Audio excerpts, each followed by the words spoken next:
كلا إن أولياء الله لا خوف عليهم ولا هم يحزنون إني أتبعون إلا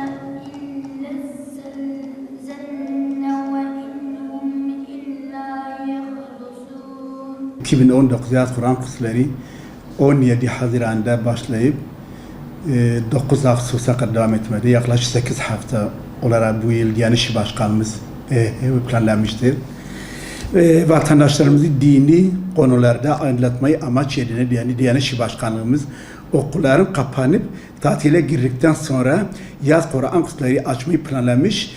Çocuklara yönelik ücretsiz kitaplar hazırlayarak çocuklara, gençlere doğru bilgiler vermeyi ve Kur'an-ı Kerim'i okumayı, öğretmeyi hedef almıştır.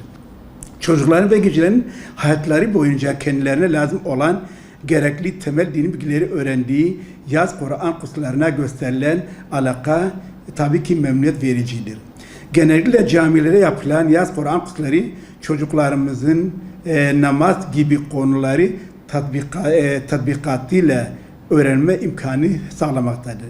Yaz Kur'an kurslarında cami, mihrap, minber, ezan, kâmet, bayrak, anne baba, akraba, komşu ve diğer insanlara karşı sevgi, dini ve manevi değerler Peygamberimizin hayatından ve İslam tarihinden örneklerle öğretilmekte, namaz, sure ve duaları usulüne uygun olarak ezberletilmesi ve yüzünden Kur'an-ı Kerim'i okumaları bu yaz Kur'an kurslarında yine vatandaşlarımıza, öğrencilerimize, çocuklarımıza, gençlerimize anlatılmaktadır. Bu da gerçekten büyük bir hizmettir ve bu hizmeti, bu fırsatı her bir Müslüman olarak, bir anne baba olarak değerlendirmek gerekir. Çünkü önemli olan Kur'an'ın ahlakıyla ahlaklanmaktır. Yoksa Kur'an nağmeleri yapıp, Kur'an'ı boyuna asmak, Kur'an'ı eve asmak, Kur'an'a sadece bakmak olmuyor, yetersizdir. Önemli olan Kur'an ahkamıyla, Kur'an içeriğiyle, Kur'an bize verdiği mesajı öğretmek, öğrenmek ve bunu topluma anlatmaktır. Tabii çocuk hani diyor ağaç yaşken eğilir bir atasözümüz vardı. Bu çocukları bize teslim edilen bu çocuklara dini bilgileri, temel bilgileri, Kur'an-ı Kerim'i anlatılmak hepimizin görevi ve o genç temiz dimağlara İslam'ı anlatmak, Kur'an'ı anlatmak, Allah'ı tanıtmak, Allah'ı onlara doğru yolu onlara anlatmak ileride toplumumuz için, neslimiz için, toplumumuzun, milletimizin, halkımızın mutlu ve refahı için gerekli ve elzem olan bir dini vecibe ve her Müslümanın çoluk çocuğunu bu yolda İslami değerlerle, İslami ahlakıyla, Peygamberimizin hayatıyla eğitilmesi gerekecek. Her anne babanın çocukların bu konuda etmesi anne babaya farz ve dini bir sorumluluktur. Çocuğu camiyle, mihrabla, ezanla, kâmetle, manevi değerlerle, Allah'la, peygamberle tanıtmak lazım. Onlara bu duyguyu aşılamak gerekmektedir. Eğitim, öğretim, sevgi esasına dayalı şefkat, güler yüz, anlayış, doğruluk, sadakat gibi konular çocuklara anlatılmalı ve çocukları bu yöne yönlendirmelidir.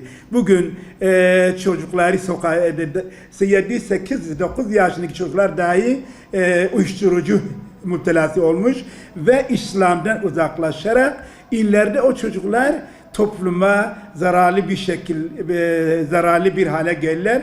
Anne babasına faydaları olmayacak ve hiç kimse faydalı olmayacak. Bu da büyük bir vebadır. İşte bu az bir süre içerisinde dahi çocuklarımızı bu bataklıktan kurtarmak ve şu anda bütün sokaklarda, caddelerde, toplumda İslam'dan uzaklaşmış olan neslimizi, çocuklarımızı, halkımızı yeniden Kur'an'a ısındırmak, Kur'an'a bağlamak, Kur'an'a çağırmak, İslam'la kaynaştırmak zorundayız ve bu zamanı fırsat vermemiz gerekir. Sırf Allah rızası için bize teslim edilen bu çocukları güzel bir şekilde eğitmemiz ve İslam'la, Kur'an'la tanıştırmamız gerekmektedir. Bize teslim edilen bu çocuklara sahip çıkmamız gerekir. Topluma faydalı birer yetiştirmemiz lazım. Çünkü Kur'an ahlakıyla yetişen gençlik asla hıyanet içinde olamaz, taşkınlık yapamaz. Asla Kur'an'la tanışan, İslami değerlerle donatılan gençlik ileride toplumun refahı, huzuru için bulunmaz bir İslam ordusu, bulunmaz birer fert ve herkese, hatta dünyaya faydalı olacak birer Allah'ın askeri olma yolunda adım atacaktır. Allah bizi bu yoluna ayırmasını ve bütün çocuklarımızı Kur'an'la tanıştırsın. İslam yolunda onları birer eleman, birer mücahit, birer kahraman olaya yetişmesi için Allah'a dua edelim. Allah razı olsun hepimiz.